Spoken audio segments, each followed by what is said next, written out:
But as we know, any news related to Trump can change by the minute. Rob Shaw joining us now from the BC legislature. And Rob, we showed it off the top of the show, Trump hinting when these tariffs could be coming for Canada.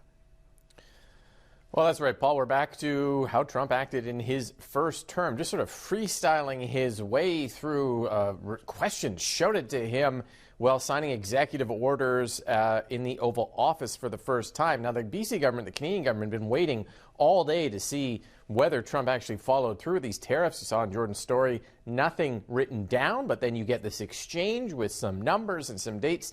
Have a listen and watch here to that full exchange.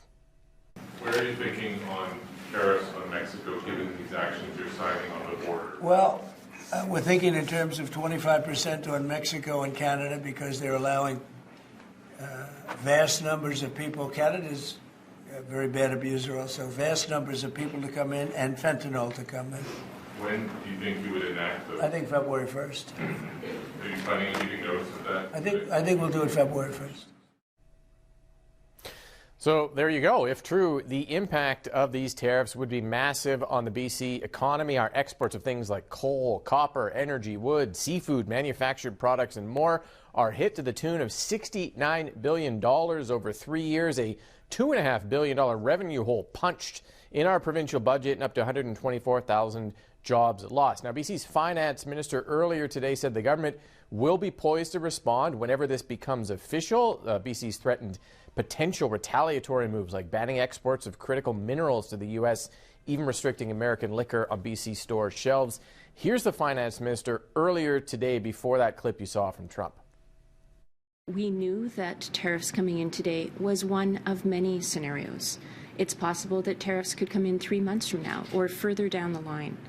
But we also know that the Trump administration is currently putting in place a separate organization to collect tariffs, an external revenue agency.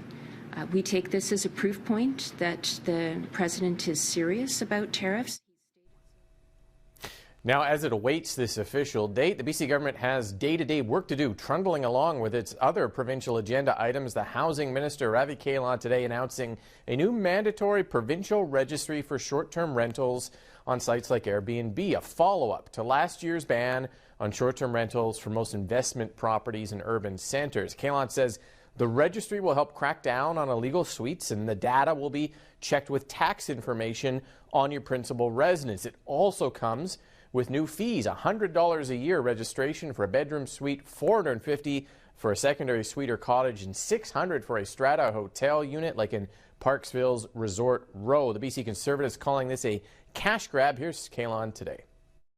You know, we're in tough financial place right now, Rob, and so I think it's important that if we are launching programs of enforcement that help alleviate cost pressures local governments are facing, that we are able to do it in a cost recovery way.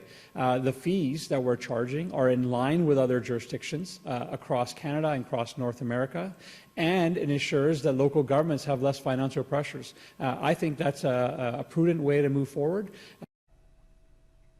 The provincial government here going to have to walk and chew gum at the same time, handling this looming threat now with a date on it of the tariffs from Donald Trump, and also the day-to-day agenda items that are going to get overwhelmed by that. Paul, Premier David Eby up tomorrow morning, speaking very early in the morning. He will get a lot of questions about this. Will we hear about whether he intends to follow through with retaliatory measures or wait for that February 1st date, or how the province is going to respond?